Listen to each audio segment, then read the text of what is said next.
before moving on to the next point, I'd like to quickly comment on an argument which Dr. Yasir Qadhi raised. Now, this concerns Prophet Isa alayhi salam. Now, Dr. Yasir Qadhi argued that Allah subhanahu wa ta'ala gave Prophet Isa alayhi salam the power to raise the dead, the power to resurrect the dead.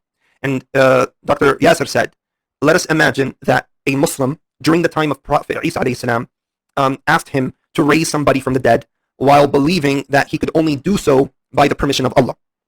Dr. Qadhi argues that this is not shirk akbar, but if there were somebody who made the same exact request in the same exact manner, yet believed that Prophet Isa alayhi salam was God, then the act becomes one of shirk. First of all, there are a number of points to consider here. First of all, when we say that Allah subhanahu wa ta'ala gave Prophet Isa alayhi salam the power to resurrect the dead, what do we mean by that exactly? Do we mean that he gave him full discretional authority to raise from the dead whoever, whenever, wherever, and as many as he wished, all with the permission and oversight of Allah subhanahu wa ta'ala?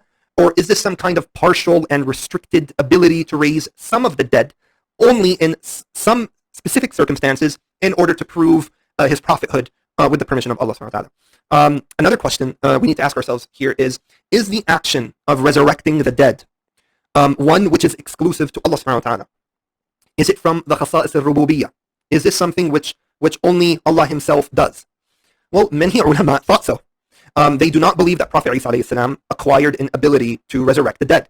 Rather, they believe that he was merely used as a means or as a cause to perform certain actions and gestures, and in that point and instant would Allah subhanahu wa ta'ala intervene and resurrect the dead himself.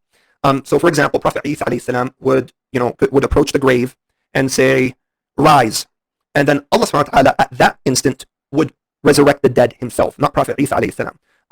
Imam al-Tabari even said that the dead were resurrected when Prophet Isa alayhi salam would make dua to Allah subhanahu wa ta'ala to have the dead resurrected, and then Allah subhanahu wa ta'ala himself would resurrect the dead.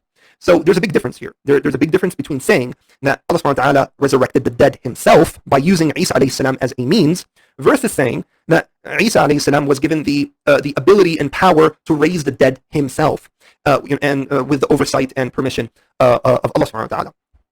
So I think Dr. Yasir Qadhi needs to interact with these opinions and make himself clearer as to what he believes. Does he believe that resurrecting the dead is something exclusive to Allah only if done so independently?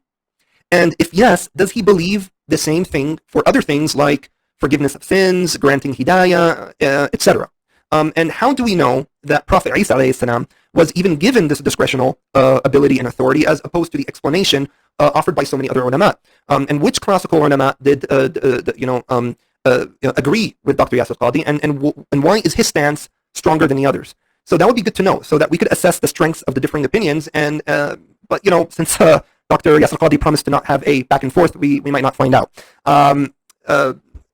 Moreover, how is Dr. Yasir Qadhi going?